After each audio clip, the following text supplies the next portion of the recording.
Shabbat Shalom. Today we're going to have a study on an important question. The Lord who keeps things hidden from us. If He does it, why? Today is day 7 of the Pesach, the Jewish Passover celebration week. It's the 6th day of the counting of the Omer, which is a commandment in the book of Leviticus, chapter 23, meaning to build up your expectation between the date of Passover and the date of the Feast of Weeks, Shavuot. And so all these things have expectations and hints to us with questions and demands to grow spiritually. We cannot afford to stay the same. We're going to read some texts today again, of course. The first text comes from Exodus chapter 14. It's a bigger context, larger context. Chapter 14, verses 1 through 4. It's on the screen as well. And it says, "The Lord spoke to Moses, and he said, 'Speak to the children of Israel, that they turn back and encamp before Pi-Hahirot, between Migdol and the sea, before Baal Zephon. You shall encamp opposite it by the sea. Pharaoh will say to the children of Israel, they are entangled in the land. The wilderness has shut them in. But I, says God, I will encourage Pharaoh's heart.'" Encourage, I'll talk about this a little later. Harden, it says in texts. "And he will follow after them. And I will get honor over Pharaoh, says the Lord. And over all his armies, and the Egyptians shall know that I am Adonai." And they did so. The battle against the Egyptians was too big, too large for Israel. If the Lord hadn't battled for us, then we would have been in Egypt until today. This is what we say in the Haggadah, Shel Pesach, and this is true. If Moshe hadn't been the leader, if he didn't have the willingness to act as leader, if he hadn't listened to the calling that God had on his life, there would not be that success. And in this battle, the Lord used a trick. We read this, a trick in order to Pharaoh to make Pharaoh do what God wanted him to do, what would be best for Israel. We read this in the 4th verse. I will repeat it. It will be on the screen again. And it says, "I will encourage Pharaoh's heart," or harden, something like that. Same thing, same effect. "And he will follow after them. And I will get honor over Pharaoh." This is the reason, the first reason. "And over all his armies. And the Egyptians shall know that I am Adonai." They did so. This was the best thing for Israel. That is the second reason. But the best for Israel is when God gets the honor. So one follows from the other one. The direct result of this action, of this trick, is that Pharaoh didn't allow Israel to go. Then finally he did, but he was in pursuit of them. And by this, the royal army of the king of Egypt at the time was totally conquered. Think of it, a well-armed army with chariots against a group of refugees with small children, with elderly people. Of course, it was only just and honorful and truthful that all the honor was for the Lord. And the Lord got this honor because He is the goodness Himself. This is why people say, "Oh goodness." What they say is, "Oh Lord," and they want to be respectful, and they don't mention His name, even not the name Lord, and they say, "Oh goodness." And He wants the best for us. In verse 4, it literally says, "I will harden or make strong, strengthen I will make him do this. I will encourage him. I will make the heart of the Pharaoh hard. All these meanings amount to the fact that Pharaoh didn't have full capacity of over his thinking.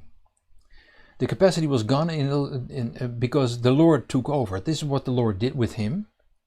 This is what politicians do. This is what the media, the social media, the trolls, troll accounts do in times of political uproar. Fake news, say things just a little bit different, add something to it, take something away from it, and we citizens, we think that we know everything, and it's not true. The Lord does a sort of the like thing, a totally different motive. So we're not talking about the same thing. Don't take me wrong, understand me well, but it is so that the Lord is influencing this Pharaoh. You think it's only the bad people he does it with? Not only, and we'll see this today, and then we ask the question, why? There must be something behind this, something good, because the Lord is doing it. And that in itself is not always so. Yes, it's always the good is the final goal, but there are strange things that God is sometimes saying to people in order to test them. One example is King David, who is asked to count the people. And he fell for the trap because he shouldn't have done it. If you count, then use the special holy shekel, the holy coin, in order to do it the way it's supposed to be going. But he did it wrong. And it was a way to check, as we are checked in our lives, sometimes without us knowing it. Another example is in the book of Acts, chapter 10, where Peter is having a little nap, a beauty nap on the roof in his house, his home on the top of the roof, flat surface, and he's sleeping there, and he's having a vision of the Lord, and in the vision he is visited by God, who shows him animals on a sheet, table sheet. All kinds of animals, also unclean, biblically, ritually unclean animals. And the voice of the Lord is like, you should eat of this. Peter doesn't do it because he knows this is not good for me. So that's the first meaning of this thing. It's not good for you. But there is a meaning behind it. And in Acts chapter 10, if you read on, you'll find out that God is teaching him a lesson, and that's the good result. And the lesson is, yes, Peter, you should not eat from something that I have said is unclean. But if I have not said that something is unclean, like people, then go to them. Because Peter had a resistance to go to people. He didn't want to go to non-Jewish people. The commander of the Roman army in Caesarea. And he didn't want to go there because they were unclean people, and this was the rabbinical order. Don't go there. This had to be broken, and this is how God did this. And also there was a little message that was a little bit tilted. In order for Peter, there was a higher purpose, a higher purpose, in order for Peter to understand, yes, the dietary laws are still in place. They're totally valid because they are of the Lord. If he says something is unclean, then it's unclean. If he doesn't say that people are unclean, then they aren't. Anyway, the eternal one, the Lord, had a higher motive also in changing the heart of the Pharaoh, and he saw that he must have seen that his trick was justified. Was Pharaoh handicapped because of this? Did he have an excuse for the fact that he took his hostile decisions against Israel? He didn't know anymore what he was doing? No. No, and we neither. We citizens of our country, wherever you live, we should not be taken by surprise because something comes to us or doesn't come to us in terms of information or whatever it is. We need to have our sound mind, our common sense. We need to realize that there are just decisions that we need to take, sometimes in spite of the circumstances around us. This is what Pharaoh should have done. This is what we need to do anytime and every time when the Lord calls us and encourages our heart, or even hardens our heart. And you think this is only for bad people, but no, I'll give you an example. Yeshua Messiah is also applying this means, and you can read this in for instance, in the testimony of Mark, one of the so-called evangelists of the New Testament. I say so-called evangelist because the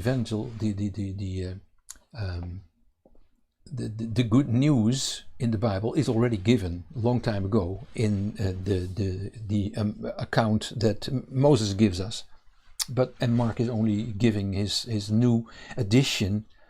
He adds to the message because he now can give an account of the coming of Yeshua for the first time, the suffering servant. And in that report he writes about in chapter 7 that Yeshua is doing a healing, a miraculous healing, and then he says something about it. He says, keep the news, hold it under your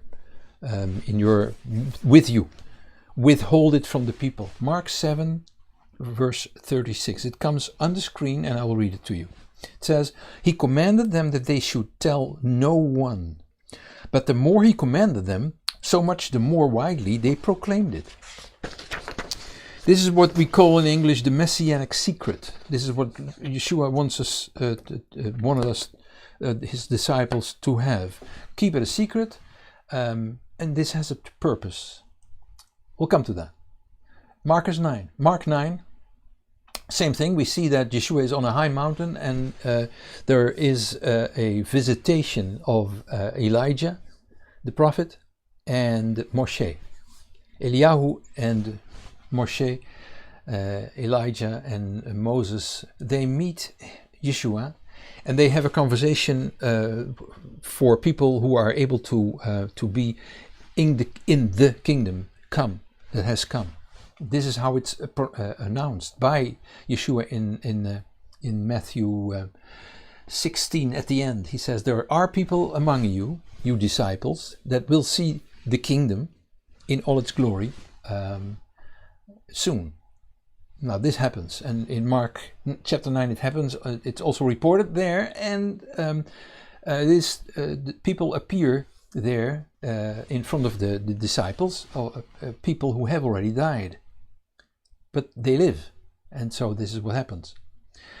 And against his disciples, Yeshua says, when they descended the mountain, he says the following words in Mark 9 verse 9, on the screen also. As they were coming down from the mountain, he commanded them that they should tell no one what things they had seen until after the Son of Man had risen from the dead. Keep information from your constituency. If a politician would do that and he will be caught, like something happened in the Netherlands this past week, it is one big balagan, one big mess. But this is what Yeshua does for a higher purpose, and it's okay. And yet, when the Son of Man had risen from the dead, we read about that in the New Testament text which I chose, which you will get on the screen right now. Acts chapter 2, verse 24 through 32. Let me read it. God raised up the Lord, having freed him from the agony of death, because it was not possible that he should be held by it. For David says concerning him, I saw the Lord always before my face, for he is on my right hand, that I should not be moved.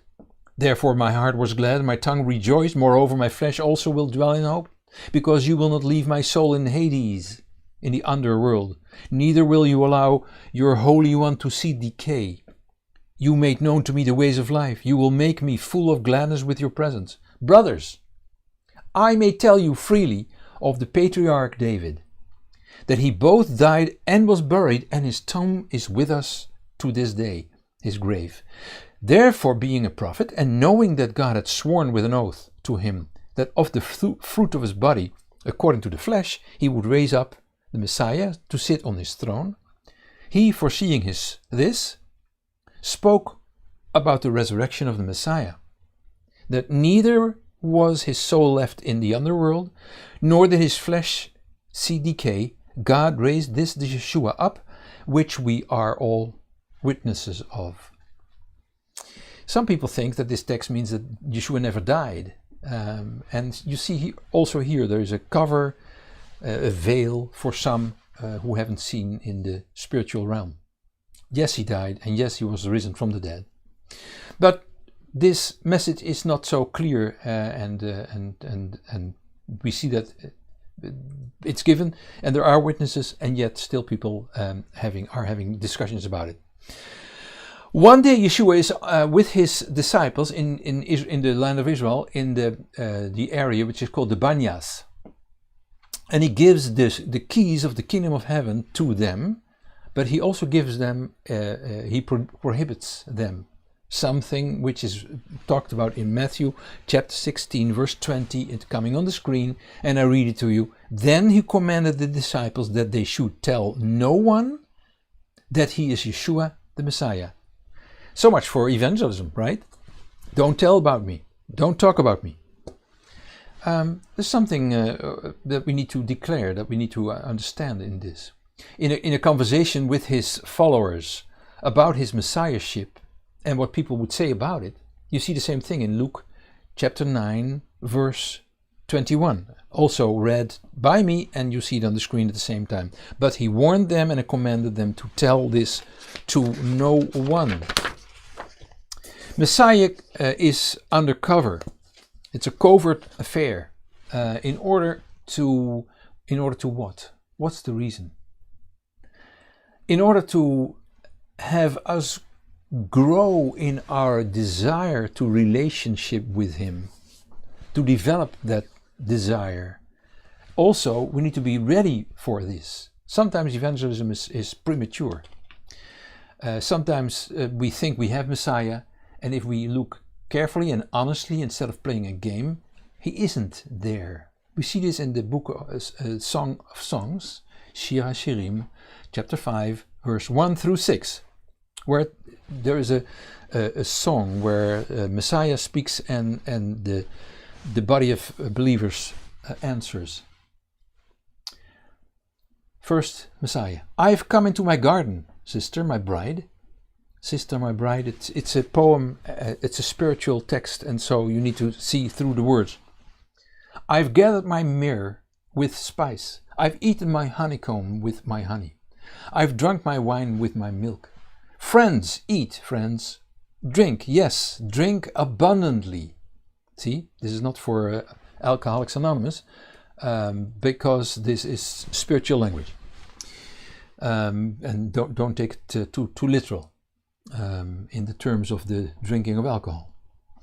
Beloved, I was asleep, but my heart was awake, says the bride. It is the voice of my beloved who knocks. Open to me, my sister, my love, my dove, my undefiled, for my head is filled with dew and my hair with the dampness of the night. So the bride answers, I've taken off my robe already. Indeed, must I put it on? I've washed my feet. Indeed, must I soil them? My beloved thrust his hands in through the latch opening. My heart pounded for him.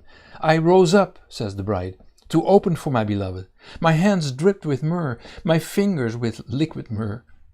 On the handles of the lock, I opened to my beloved, but my beloved left, and he had gone away. My heart went out when he spoke. I looked for him, but I didn't find him. I called him, but he didn't answer. This is for people who call upon the Lord and think, where's the answer? You see, sometimes part of the truth is covered in order for people not to hear this very priceless, precious news and you're not ready for it. And you might say, yes, but we hear it all the time. That's true. But we should be wise in order so that we don't spread the news prematurely. Finally, it's not what the Lord is doing. The covering, it is our earthly way of watching by which we don't see the things that God wants us to see. It's a matter of growth. It's not we are condemned and that's why we don't see it. We need to grow. This is what He's asking us to do. It's in our own interest to grow in faith, in trust, in knowledge. The Lord keeps things under cover sometimes in our lives because we're not ready for this. And He is pushing and promoting us to grow in order for us to see and hear. And you see this, the song of David in 2 Samuel chapter 22, verses 31 through 35, where also God's way is already perfect, and yet there needs to be growth. I read the text. It's on the screen as well. As for God, His way is perfect. The word of the Lord is tested. He is a shield to all those who take refuge in Him. For who is God besides the Lord? Who is a rock besides our God? God is my strong fortress. He makes my way perfect. He makes His feet like hinds' feet and sets me on my high places.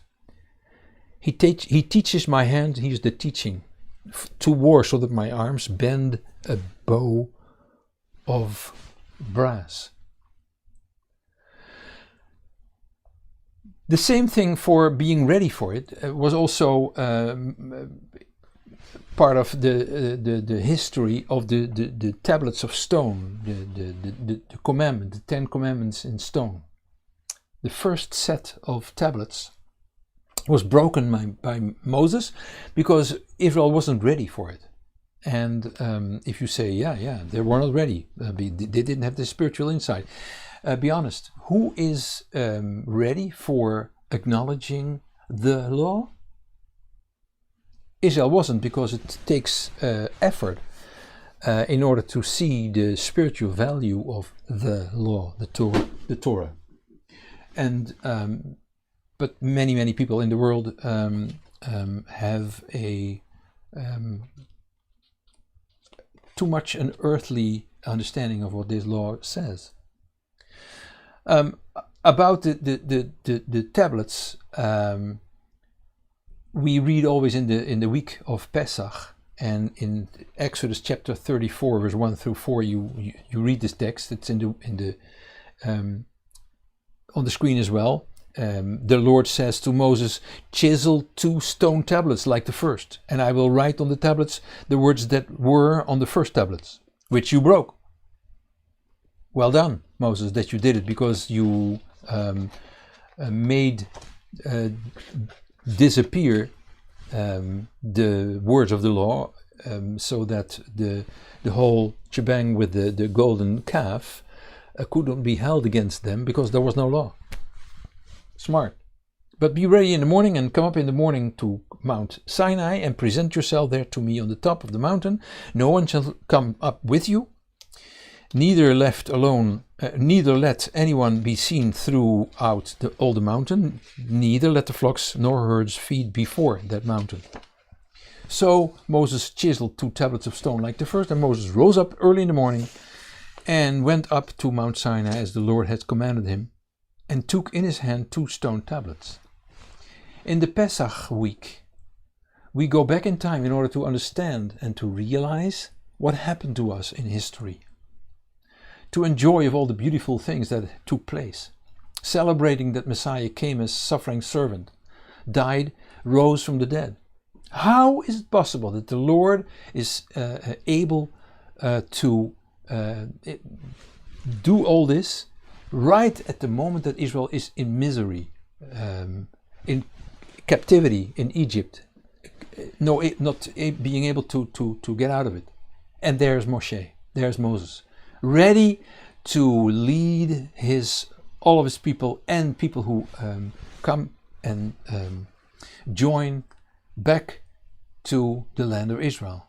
a man who grew up at the court of Egypt, a man who has the heart for his people, a man like no other person in the world, saw the Eternal One and spoke with him in all his glory that you are able to see in your earthly body. We need to stand still and realize this, the perfect timing of God, because that means that our Heavenly Father sees everything. He knows what we go through, and he makes sure that at the right moment the right solution is there. And if it doesn't please us, it's because we are not in one line with his timing and his planning. That's the moment that when the solution comes, that we are ready for it. It was Moses who saw God in a way that no one else has seen on earth ever, and before and after his up till now.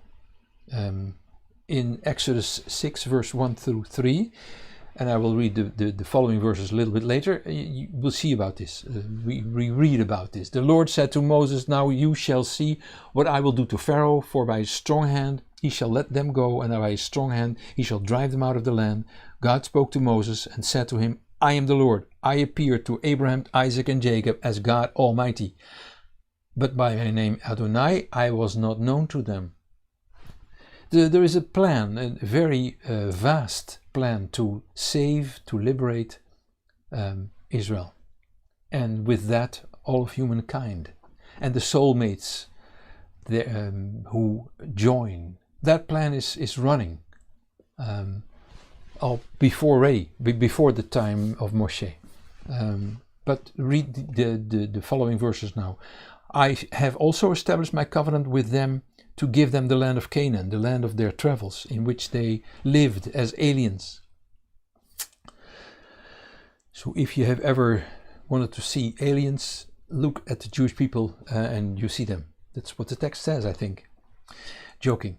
"Moreover, I've heard the groaning of the children of Israel, whom the Egyptians keep in bondage, and I've remembered my covenant. Therefore tell the children of Israel, I am Adonai, and I will bring you out from under the burdens of the Egyptians, and I will rid you out of their bondage, and I will redeem you with an outstretched arm and with great judgments, and I will take you to me as my people, and I will be your God.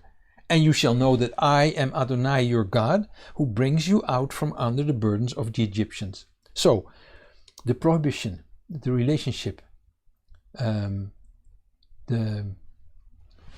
all the things that God didn't want us to do in the covenant and wanted us to do, and the relationship and all the promises were there. Now it needed to be made known. This is what Moses has the honor of doing, and not only make known and ask Israel to keep these commandments. No, the Lord traveled with his people in order to go into captivity with his people. In Genesis 46 verses 1 through 4, this is promised and also executed. I read Genesis 46 for you. Israel traveled with all that he had. Israel is Jacob, and came to Beersheba and offered sacrifices to the God of his father Isaac. God spoke to Israel in the visions of the night and said, "Jacob, Jacob." He answered, "Here I am." God said, "I am God, the God of your father. Don't be afraid to go down into Egypt, for there I will make of you a great nation. I will go down with you in Egypt. I will also surely bring you up again, and Joseph will close your eyes." This is the promise. That if God does this with Jacob, he does it with anybody, because we are all part of the plan of God. It's very important for us to see and to realize, because with this, the Lord shows that he is with people that belong to him. And belonging to him is a simple saying, "I want to belong to you, Lord." That's what you need to say. God has ears, he listens. He goes with us in the most dark of places, the darkest of places, the darkest moment, he's with you. He reveals himself to Moses, and that is very visible. What happens in the text from the beginning of the Bible, until Moses. Very interesting. An extra message, I'm giving it to you right now, in the way that it is conveyed to us. I will show it. Until the time of Moses, there are 4 divisions of generations that build one same kind of message, so that we can see in another way the message of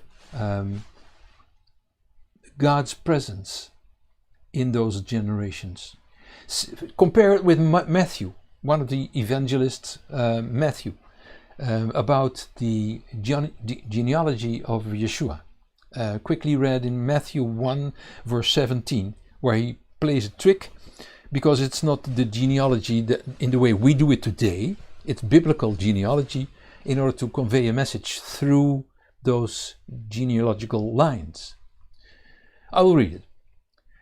So all the generations from Abraham to David are 14. Not so if you read it in genealogical science of today, but don't do that, because this is the way they do this 2,000 years ago.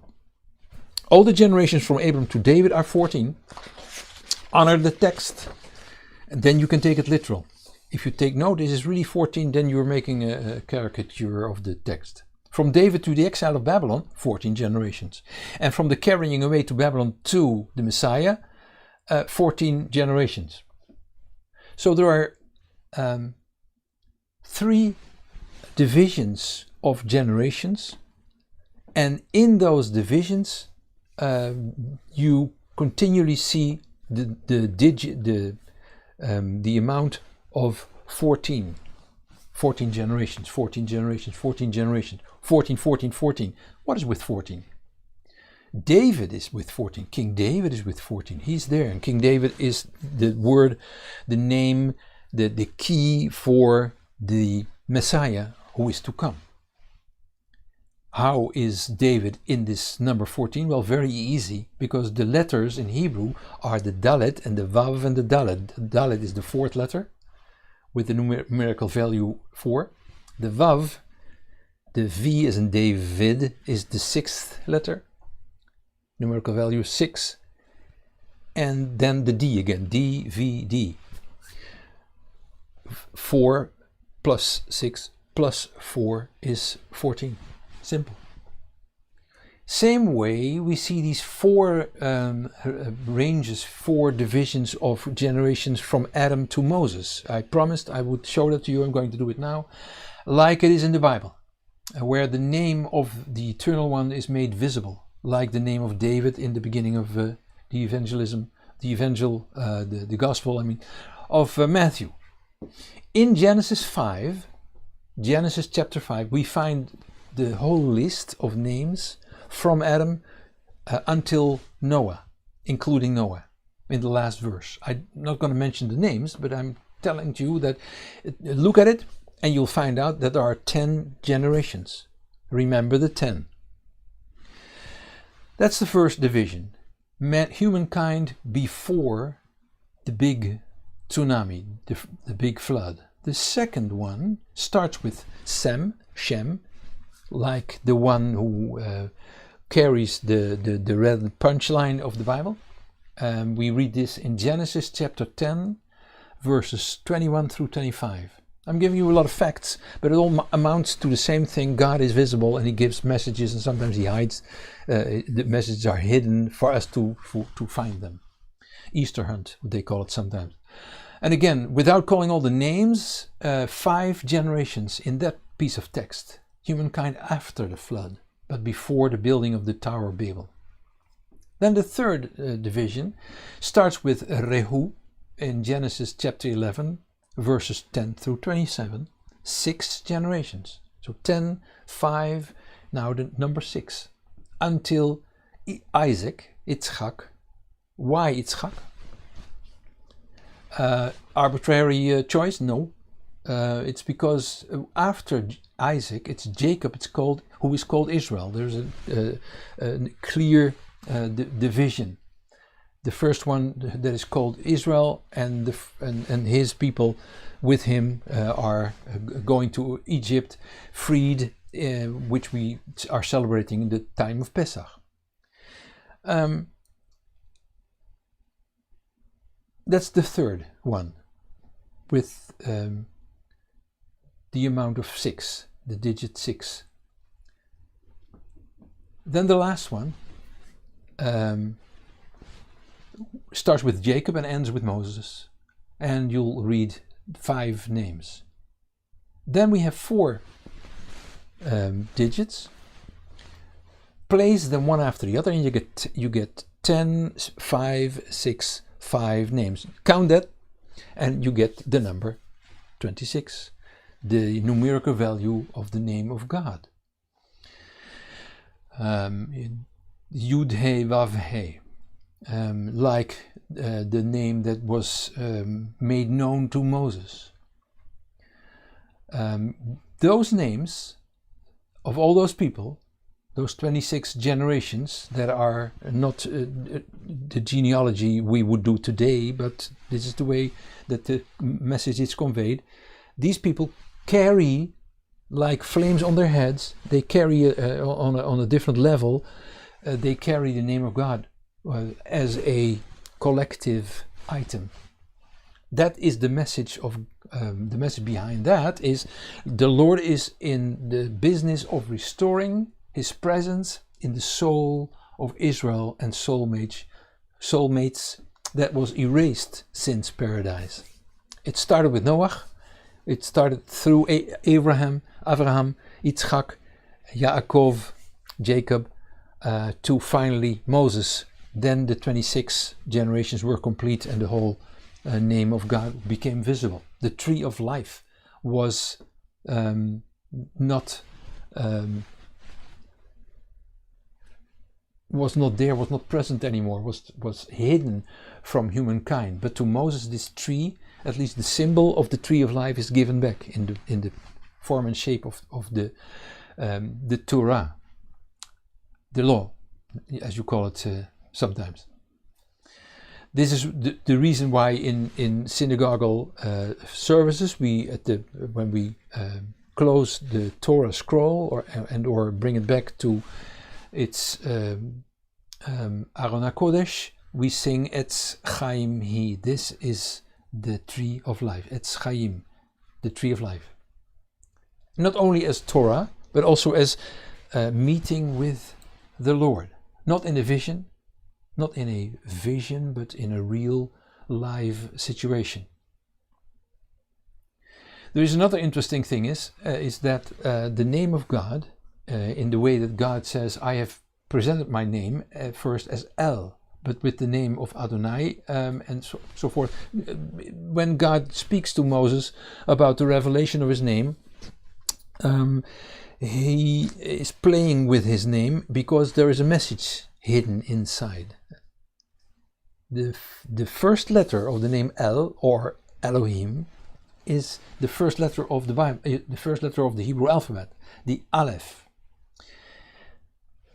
Google the letter Aleph. If you don't know it, if you don't know Hebrew enough, go to your browser and Google the words letter space Aleph, A-L-E-P-H. And you look at the shape. It's like the English letter N, as in no. This letter Aleph in Hebrew consists of 3 letters. And these 3 are a comma on the bottom, a comma in the air, and a line, this line that goes across, that makes this sort of a shape of the letter N, like the word no, or nevertheless. And the letter, the comma letter, is the Hebrew letter 10, the Hebrew letter Yud, which is the first letter of the name of God, has the numerical value of 10, then another Yud in the air, is 10 plus 10 is 20. And the line in between is the letter Vav. We found that also in the name of David, with the numerical value 6. So you get 26 with the same name again. But the interesting thing about this is that you see a picture in this letter. You see a picture in this letter of God in heaven with the first letter Yud, and God on earth, connected with this ladder, if you want. Very important thing to see. There is a message in God in heaven and God on earth. The message is that God is not only in heaven but also close. And he's not only a helpless, dying servant who had to die for the mistakes his people had committed, but he's also powerful in heaven. In the book of Genesis, in chapter 19, chapter 19, verses 24, there is the text of God in chapter 18. God and two angels meet Abraham before they go to Sodom and Gomorrah. And in chapter 19, God goes to the angels who have gone before him already to make quarters there.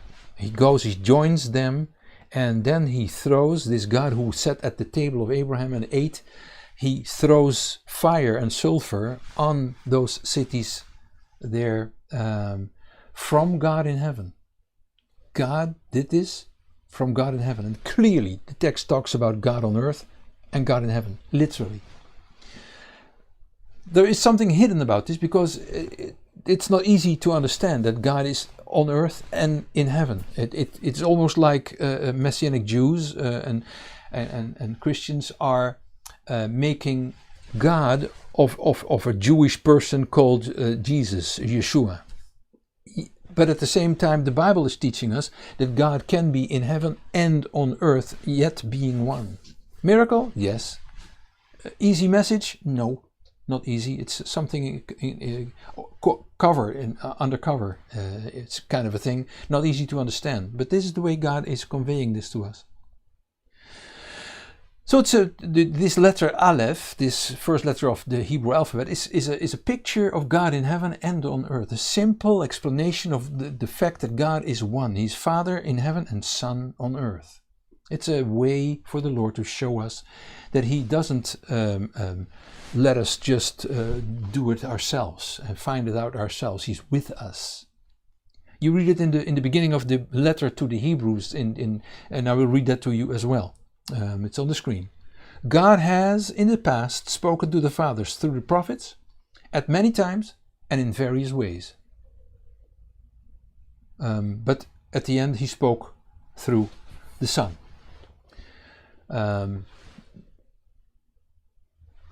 Lord chose to be present and go with us and be in exile and be when you are in prison and you hear this message, He's with you. He's not visible, but He's with you. When you are in other very rotten, miserable situations, He's right there, and He's powerless in a sense. Yes, the end of the story will be okay. It will be very, very good, better than ever. You cannot even imagine how good it will be. But at the moment, it's misery. This is what earth brings, what earth allows. But the Lord says, I choose to be with you, and I choose to go with you. Nothing can go wrong. It will be okay, even if you don't see that the final resolution in this life, in life on earth. I will go with you to Egypt, and I will bring you back from Egypt, says the Lord to Jacob. I'm with you all the days of your life until the fulfillment of the world, says Yeshua at the end of the Gospel of Matthew. We live in a world in which a week has 7 days. You know that. In that world there's death. We have the tree of life with us as a promise, as a piece of promise for the world and the life of the world to come. all that, and this tree of life, Torah, which is the symbol of the tree of life in reality, in life in paradise, this tree of life called Torah leads us on the basis of our trust, our faith in God and the sacrifice of the Messiah Yeshua to day 8, which is a day outside our counting. The day in which we are now are the Omer counting, which is commanded in Leviticus chapter 23. And those days are 49 days, at least 49 days of counting between Pesach and Feast of Weeks. The 50th day is the Feast of Weeks, is Shavuot, Pentecost. The Christian Church calls it, which is a Greek word for the same 50. In this digit 50 there is also the number 8, because there's the 7 times 7 is 49, plus 1 is 50. Like this, the day after the 7th day is the 8th day, and the 8th day was, for instance, the day on which the priests were blessed and inaugurated. The 8th day is the day on which Jewish baby boys are circumcised. The generation after King David was the 7th generation, like Moses. The 8th generation after Moses was allowed to build the temple. Not Moses, the man who juggled with the number 7, but Joshua, his replacement, his successor, with the name Joshua ben Nun, meaning in Hebrew son of the 50, was able to carry Israel to the next level, to the land of Israel. So God chose to enter our world of division, the world of number 2, one and the other. That's how the Bible starts, with the letter, the second letter of the Hebrew alphabet. Bereshit. Be is the second letter, like our letter B in the English alphabet, with the numerical value 2, the 2 of division. Not of unity, of oneness, but of twois.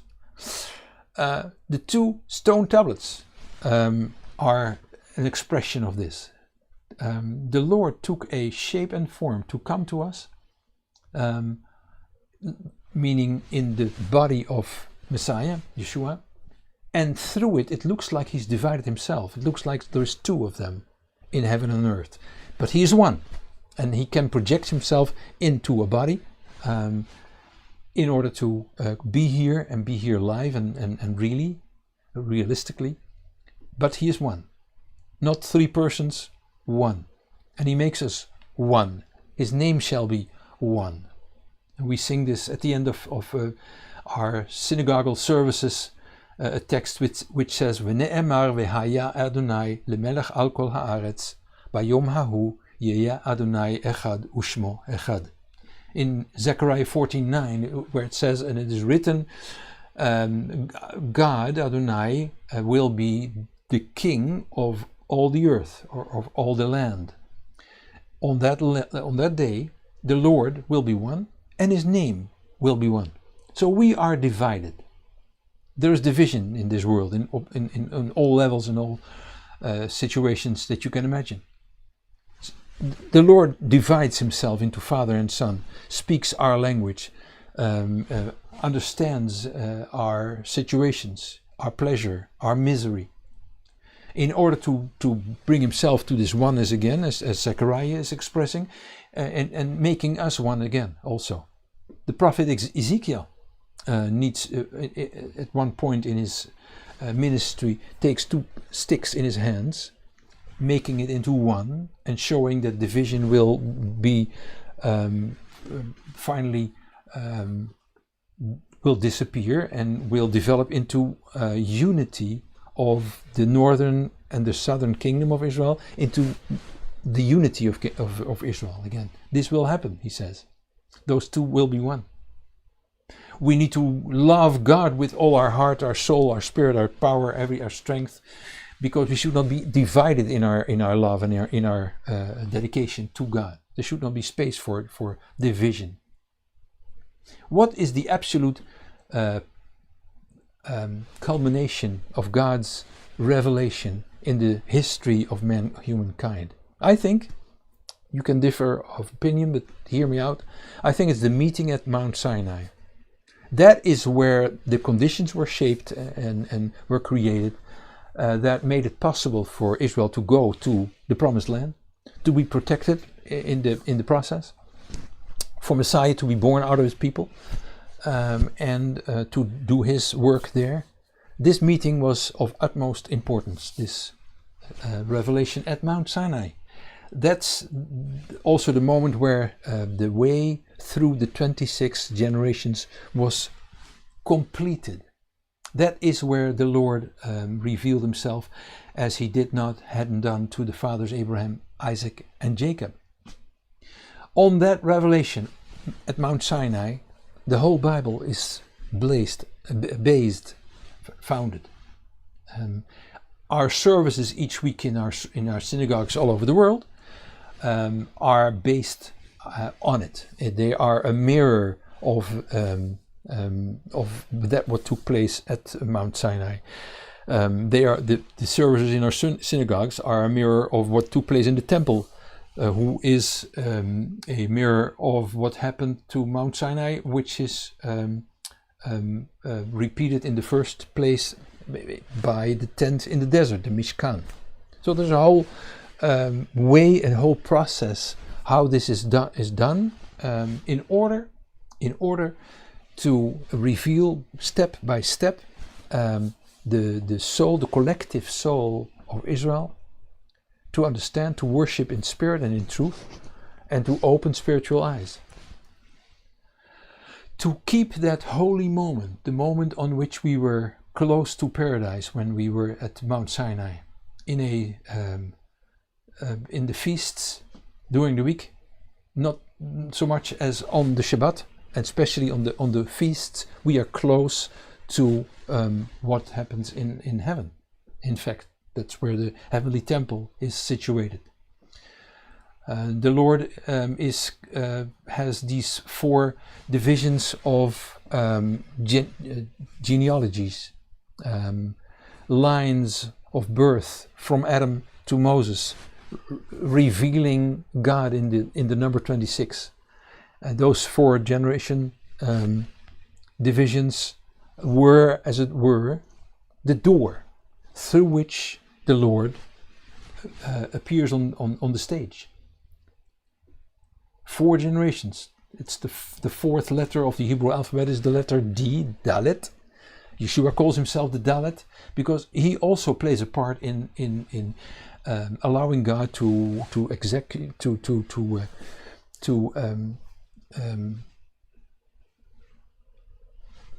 reveal and execute all his plans. Yeshua being the door through which all of Israel can go back to the Lord through Messiah. And Messiah has a name, Yeshua, suffering, not to be recognized, even keeping a Messianic secret, but he will come back and he will be recognized because then he will make peace and bring peace. The fullness of Israel was reached at the 26th generation, the generation of Moses. Slavery and captivity in Egypt was ended. There would follow another captivity of Babylon, but this was after the fullness of the 26th generation. So the rescue plan of God was in process already when this captivity of Babylon took place. All this, what I'm talking about, all this are revelations of information. Very important to see the whole picture. You see how multifaceted this whole picture is. This whole picture we now add to by our own lives in order for us to grow and to add to the growth of all of us to the level that we need in order to function in the spiritual reality. In heaven, some people call it. I say spiritual reality. We need to add to it. We need to grow, spiritually grow. We need our eyes to be open. In 1948, the time of the captivity of Israel stopped. From that time, because of the state of Israel being established. From that time, the division of Israel all over the world is now going into the direction of unity. What more can I say? It's all these things. The vision of Ezekiel with the bones, the valley of the bones, and the resurrection from the dead. Israel stepped out of the dead, out of the grave of the Shoah, which will be commemorated this month. A part of Israel already knows who his son is, but Israel will know, because this is not a Christian invention. This is biblical stuff. This is Torah.